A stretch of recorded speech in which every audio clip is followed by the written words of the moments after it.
Hello, and welcome to Around the Political World with John Rothman. I am your host, John Rothman. If you're a fan of the show, make sure to hit the follow button on the top right of Apple Podcasts, Spotify, or wherever you are listening at this very moment. When you hit follow, leave a review or share an episode with a friend. It helps other people discover the show, keeps us going. So I'd like to point out each and every day, it expands our base. Every day I wake up and I can hardly believe what I'm reading in the news. Last night, the President of the United States said, Democrats are like insurrectionists. Can you imagine the President of the United States blasting his opposing political party, using the term insurrectionists? Oh, he didn't call them insurrectionists, you'll tell me. Oh, no. He said they're like insurrectionists. Now, that's good enough for me. And then there was the question of Pam Bondi, who testified before a committee of Congress and was asked tough questions by members of the United States Senate, and not only refused to answer questions, but attacked senators.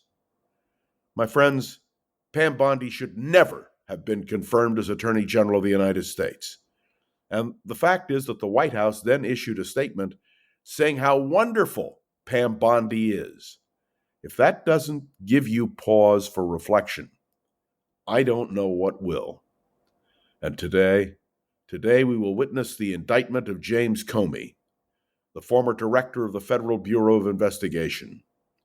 I want you to put aside whether you think Comey was a good director or a bad director. That's not relevant to me at this moment. What is relevant is that Pam Bondi, the Attorney General of the United States, received a direct order from the President of the United States to indict him. We have it in writing and in verbal communication. That was undue pressure. And whether you believe James Comey guilty of lying to Congress or not, and believe me, that's an open question, the fact that the President of the United States of America demanded his indictment, and now appears to want to go after other political enemies, including a sitting United States Senator, Adam Schiff. This is something that is so extraordinary, so out of the realm of normalcy in politics, that I have no words to describe it except to say it's wrong. And you can imagine if Joe Biden or Barack Obama or Bill Clinton, and I'm speaking now of former presidents who were Democrats, if they had pulled this kind of thing, why, the country would have been up in arms because the Republicans would have been making all those statements that they need to make. And of course, they aren't making now because Donald Trump, a Republican, is in the White House. And have you heard objections from members of the Congress? And the answer is no. And more than that, the Supreme Court is now in session, and questions about the limitations on presidential power are going to confront this court. I have said before, and I no doubt will say again in the days ahead, watch Amy Coney Barrett and watch Chief Justice Roberts. They are the swing votes on this court. But there is something more fundamental which we need to address. And that is the question of the future of American democracy. Is it proper, within the balance of powers, to have a President of the United States using his Justice Department to prosecute, and some would say persecute, his enemies? This is unprecedented in the history of American politics. Talk about politicization of the Justice Department. Whatever cries might be raised against Joe Biden, nothing compares with what Donald Trump is doing today.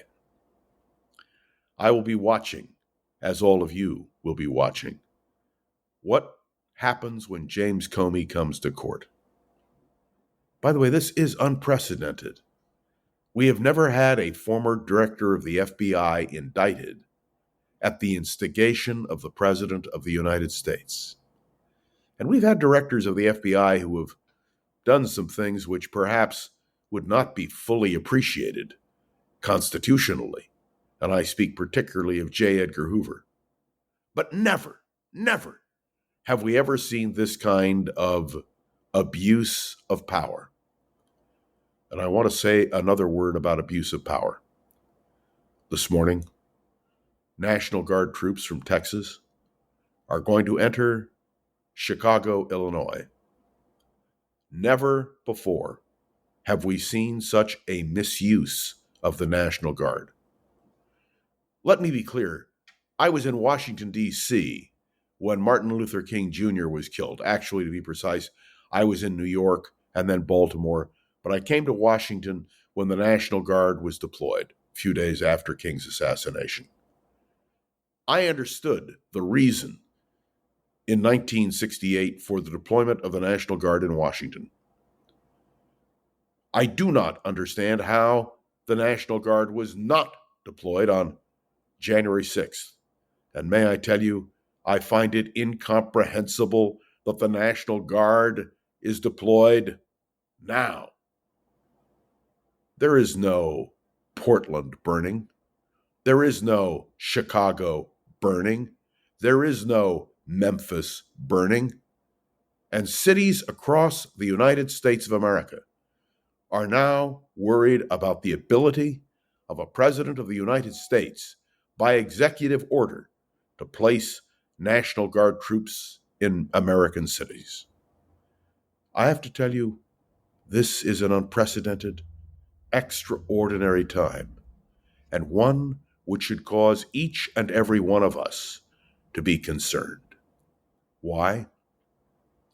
We are seeing on a broad scale the abuse of presidential power as we have not seen in this country in our history.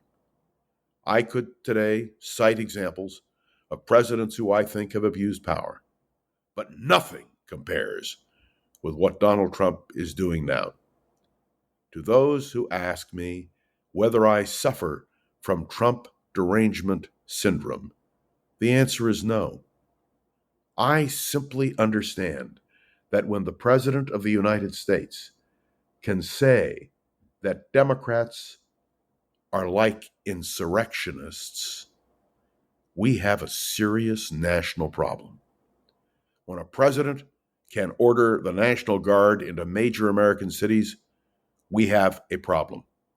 When the former director of the Federal Bureau of Investigation is indicted, we have a problem.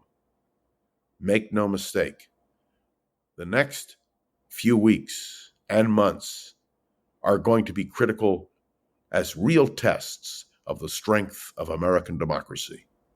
We must hope and pray that the system can handle the stress which is now being applied by Donald Trump. Thanks for tuning into another episode of Around the Political World with John Rothman. I am John Rothman. Make sure to follow along. Let me know your thoughts on the show by leaving a review on Apple Podcasts and sharing an episode with a friend or colleague so we can continue to grow and expand, which, of course, is our goal. I want to urge you, let me know what you think. You have LinkedIn, you have Facebook, you have my direct email. Please, let me know how you react to this. I know these are trying times, but I'll be right here with you on Around the Political World with John Rothman. And to Gogo Zoger, the wonderful producer of this podcast, thanks, Gogo, for everything you do every day. This is John Rothman. I will be back tomorrow with another episode of Around the Political World with John Rothman. See you then.